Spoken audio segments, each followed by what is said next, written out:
Hey y'all, and welcome to my channel. Here's another great video for an Anthropologie dupe that I found for this really cute scarf that obviously cost way too much money to buy it from Anthropologie, but I made it for about $12 or so, and I'm really happy with the results. I love it.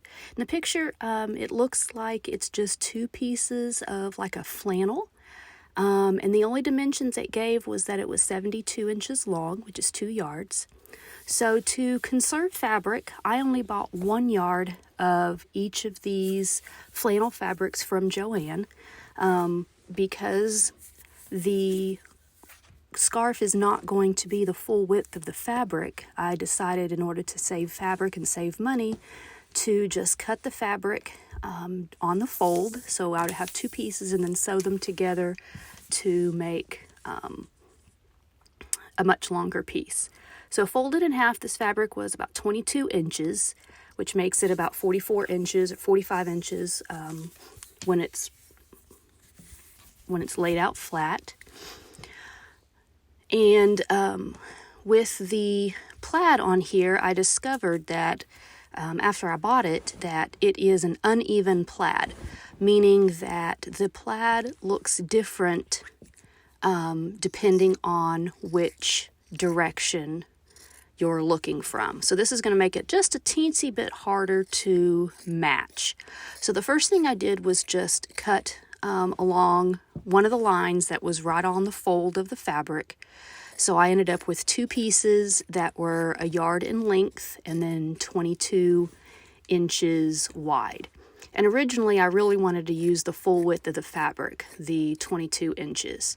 But as you'll see coming up, in order to do that, I would have had to have a lot more fabric. Because it's an uneven plaid, the colored stripes do not match when laying the fabric end to end. So I just decided to, as I said, to conserve fabric, that I would just sew the two pieces together. But lo and behold, the colors don't match. So I decided that we would have to make a much narrower. So I tried it from both ends. Neither one works. So we're going to have to make a narrower scarf, which is okay. My scarf ended up being 18 inches wide, which was really more than enough. So because, as you see, it looks different from one way to the other, it doesn't really repeat. It goes basically, pink, red, yellow, orange, green, turquoise, and then blue. So depending on which direction you look, it either starts with the pink or it starts with the blue. So in order to match it, I'm going to have to move one piece over one direction. So I'm going to lose a little bit of that fabric. So it ended up only being able to be 18 inches wide, which, like I said, which makes me lose about 4 inches or so, which wasn't bad. I can use the leftovers for little pockets or something. But I did want to make sure that I lined everything up because I want it to look seamless, and tried to get it all straight. Now, if you just want to save all this frustration, you could just buy the full length of 2 yards of fabric, cut it on the fold, and be done with it. But if I did that, then I'd have a whole long piece, with another, basically enough to make a second scarf that I didn't need. But hey, if you want to make 2 scarves, then, buy a full 2 yard piece, and then you don't have to struggle with all this matching plaids and things like that, which actually was probably the most time-consuming part. Sometimes it's the simple things that are the hardest for me to do. So once I finally discovered how I was going to match the stripes and got the stripes where I wanted them and measured it and all that, then basically it just came to pinning the two pieces together, matching the striped colors, and sewing. As I said, I think I made it a lot harder on myself than it really had to be. Trying to decide, I guess, which way I wanted the stripes to go. But I just matched the pink with the pink and the red with the red and all the way down. And then I sewed it with about a 1/4 inch seam, 3/8 of an inch seam. But as you'll discover, even after so many years of sewing, I still didn't put enough pins in to hold the fabric in place. And after I sewed it, my stripes were a little off. So as you can see here, especially down towards one of the ends, they don't match completely. So I'm a bit of a perfectionist when it comes to stripes and plaids matching. So I brought out the handy dandy seam ripper, ripped out my seam, started again. This time I placed a pin on every single stripe so that they wouldn't shift and move while I sewed, and they would remain even.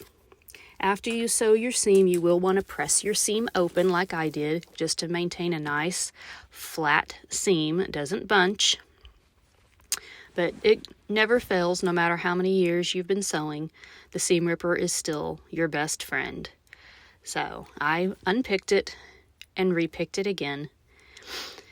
Depending on the plaid that you use, if it's an even plaid, which means it looks the same no matter which way you look at it, this probably won't be as difficult to match, but I would definitely say to make sure you use the appropriate amount of pins. And here you see it's matching much better. And then I'm just going to go ahead and follow a stripe and cut off those little tails on each side. Now with my second piece I'm using, this is an even plaid, which it's basically just a black and white check. Looks the same no matter which way you do. It's much easier. I'm just going to cut it in half on the fold. Super easy.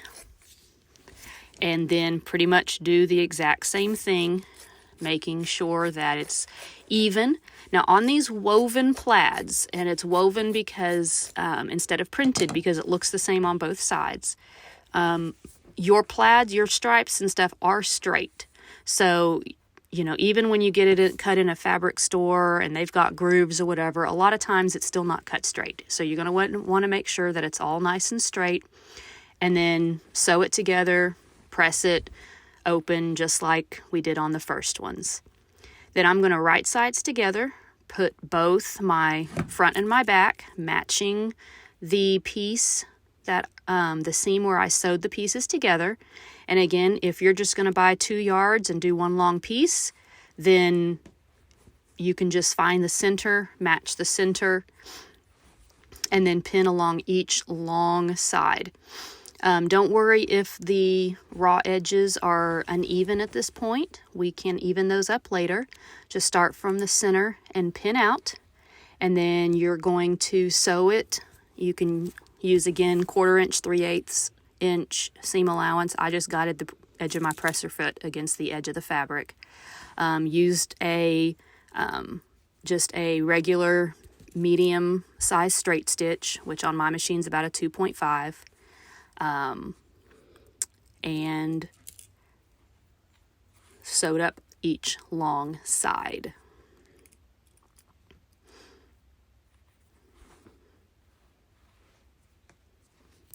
Once I had each side sewn, I turned my scarf inside out. Now you'll see on this one I didn't trim off the other piece, because remember I had to make it a little bit shorter than original. I didn't trim it off until after I'd sewn it on one side, just to make sure that it was nice and even.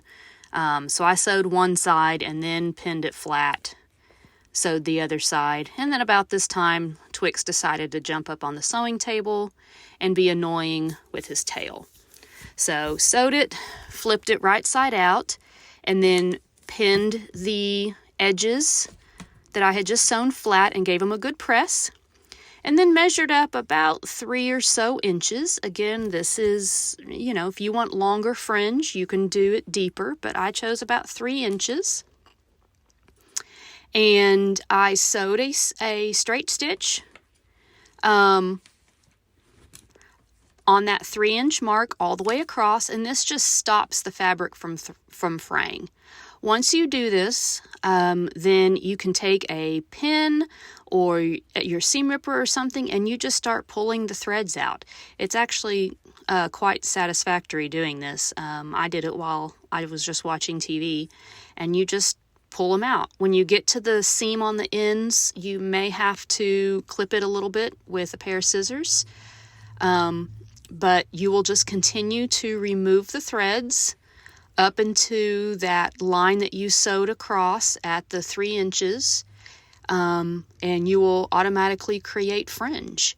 And I did that on both sides. Here's a little close-up of how you just lift up each thread, and it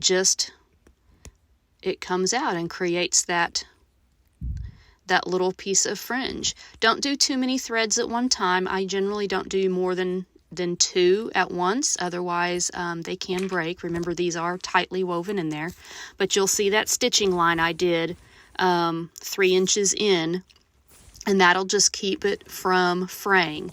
I also decided to go ahead and top stitch on the long edges that I sewed, just to kind of keep everything down and flat, but that you don't necessarily have to do that if you don't want to.